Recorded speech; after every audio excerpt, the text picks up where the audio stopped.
बिस्मिल्लाहिर्रहमानिर्रहीम। आज की बात में आज हम बात करेंगे हकीम लुक़मान रहमतुल्लाह अलैह का सिलसिला चल रहा है, उनकी हिकायतें हैं, तो आज उनकी हिकायत का ज़िक्र करेंगे। मगर सबसे पहले हम उनकी कोटेशन की बात करते हैं। और इससे पहले कई सेशन हो चुके हैं जिनमें हमने उनका बायोडाटा हकीम लुक़मान रहमतुल्लाह अलैह का बयान किया है कि 970 क़िबले मसीह की शख्सियत हैं और 870 तक ज़िंदा रहे। 100 साल ज़िंदगी उन्होंने पाई थी और उनका दौर हज़रत दाऊद अलैहिस्सलाम का था।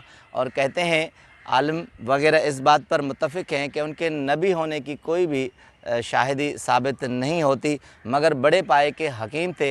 हिकमत में दो चीज़ें आती हैं, हकीम जो तबीब होता है और दानाई हिकमत दोनों से लबरेज थे, तो दोनों चीज़ें साबित होती हैं। और तीसरी चीज़ कि वो वली कामिल थे और उनकी पहुँच समझें कि बहुत बड़ी थी।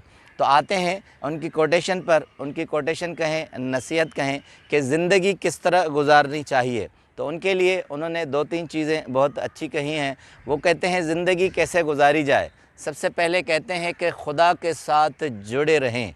उसके बाद खुदा के साथ अगर जुड़े रहेंगे तो उसके बाद कहते हैं नफ्स पर जबर करो, लोगों के साथ इंसाफ करो और बड़ों की खिदमत करो, छोटों से शफ़क़त के साथ पेश आओ, दरवेशों से सखावत के साथ पेश आओ, दोस्तों से नसीहत के मामले पे चलो और जाहिल के साथ खामोश रहो।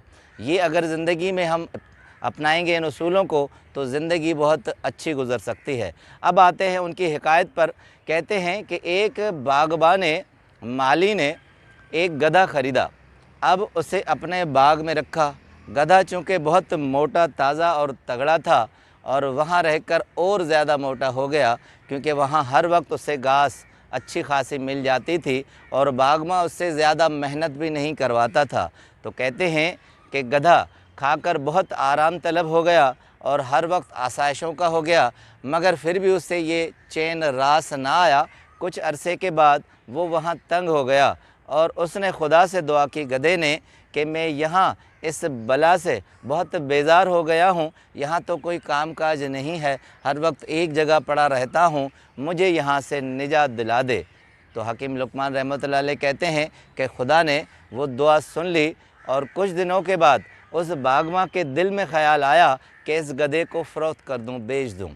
तो कुछ दिनों के बाद उसने बेचा तो कुम्हारों के यहाँ भेजा। अब कुम्हारों का काम मिट्टी का था।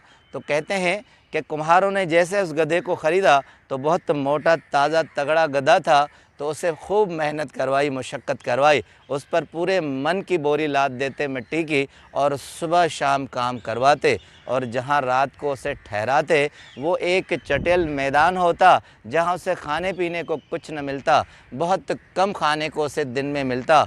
तो आहिस्ता आहिस्ता इतनी मेहनत के बाद वो बहुत सूख कर कांटा हो गया और इतनी मेहनत कि उसके जी जान से बाहर हो गई। तो फिर कहते हैं, लिखते हैं हकीम लुक़मान रहमतुल्लाह अलैह कि उस गधे ने फिर दुआ की खुदा से कि ए खुदा, मैं यहाँ तो बहुत बेज़ार हो गया हूँ, मेहनत कर कर के सूख के कांटा हो गया हूँ, यहाँ तो आराम तलबी के लिए भी वक्त नहीं है, मेरी यहाँ से जान छुड़ा दे। फिर हकीम लुक़मान रहमतुल्लाह अलैह कहते हैं कि कुछ दिनों के बाद कुम्हारों के दिल में ख़याल आया कि इस गधे को बेच दें, अब ये कमज़ोर हो गया है, अब ये इतनी मेहनत नहीं कर सकता।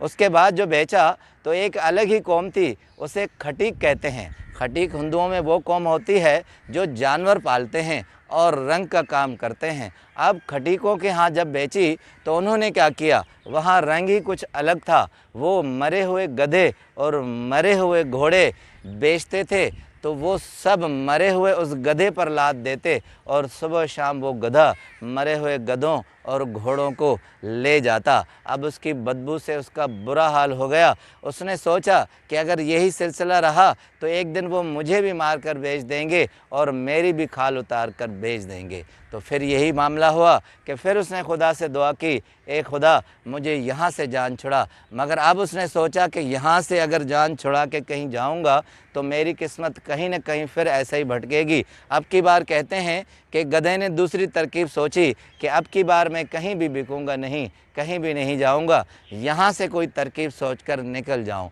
तो हकीम लुक़मान रहमतुल्लाह अलैह कहते हैं कि गधा रात को अंधेरे में चोरी छुपे वहाँ से भाग निकला, मगर कहते हैं रास्ते में उसे रीछ मिल गया और उसने दबोच कर खूनख्वार अंदाज में उसे खा लिया। अब हकीम लुकमान रहमतुल्लाह अलैह कहते हैं कि इससे 3 चीज़ें साबित होती हैं। नंबर 1, जो कनात नहीं करता, जो शुक्र नहीं करता, उसका हशर इस तरह होता है जिस तरह उस गधे का हुआ। उसके बाद दूसरा कहते हैं कि जो आदमी अपने काम से खुश नहीं होता, अपने नसीब पर खुश नहीं होता, वो कभी भी खुश नहीं होता।